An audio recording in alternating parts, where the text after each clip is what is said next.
I didn't want to be doing what I was doing. And I knew that my family were being destroyed. I was destroying everything around me. The darkness that was inside me, I didn't want it. And my only way was just to jump into the Liffey and end the whole lot. I'm John Gorman, originally from Pearse Street, but at the moment living in Ringsend. People always say addicts come from bad families, but I came from a great family. My relationship went downhill when I started taking drugs. I started robbing my dad. He 48 years, as I said, he worked in the bottom and I robbed every penny of it. I left him with nothing. Coming out of a rave club actually, and I was invited back to a house and they were all injecting heroin, and I was saying I didn't want to do it, but I ended up doing it.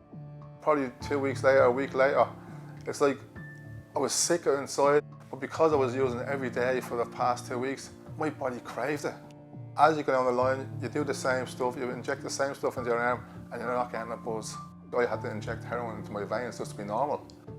At 16, 17 years of age, probably putting about 200 pounds worth of heroin and cocaine into my arm every single day. I went from that, then I remember going in and out of prison, and I remember being in the prison and everybody, oh John, I was this hard man, I thought I was a hard man, I thought I was a toughie. When that cell door closed at night time, I was like a baby crying out for help.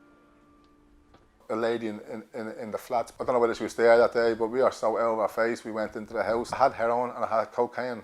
I had no veins at this time, so I ended up skin popping it. And I was gone. I thought that night I was dead. That was the turning point where I went to the church and I begged them, could you give me help? The church I used to sell all the heroin outside the church doors, and now I'm in this church looking for help, like, you know. He said, listen, we have a place in Scotland for you. Off I went to the middle of Scotland. It was like a barn and there was only one shower, there was 30 lads there. I went through all the cold turkey, I come off everything. It was the worst sickness I've ever had to go through in my life. But I just went because I was desperate.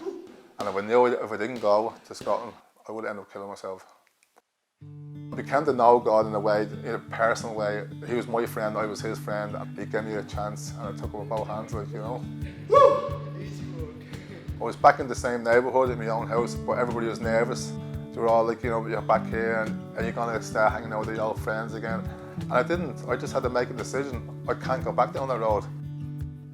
And I met a girl then in the church, Sabrina, and we ended up getting married, having 2 beautiful kids, like, you know.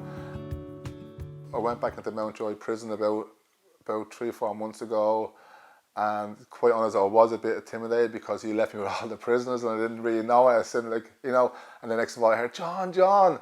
And you know, a lad I knew from back in my day, and I began to share hope to all these prisoners. People can never believe it, like they just, like, you know, they say, no way, like, you know, I mean, there's no way you were on drugs, like, you know. I work in Total Produce up in Smithfield, the fruit and veg markets, where they call me John the Baptist. St. Mark's in Pearse is an absolutely awesome place to be. Like, we have a band there, a worship band. It's absolutely amazing. You walk through them doors and you leave different, like, you know.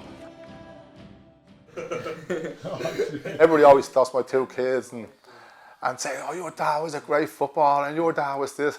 But I always say to my 2 kids, if I became a footballer, I would have never had you. So the journey I took, it was for a reason. Katie Taylor hasn't got a patch on us. I just feel that I'm so proud of who I am today. I'm a happy guy.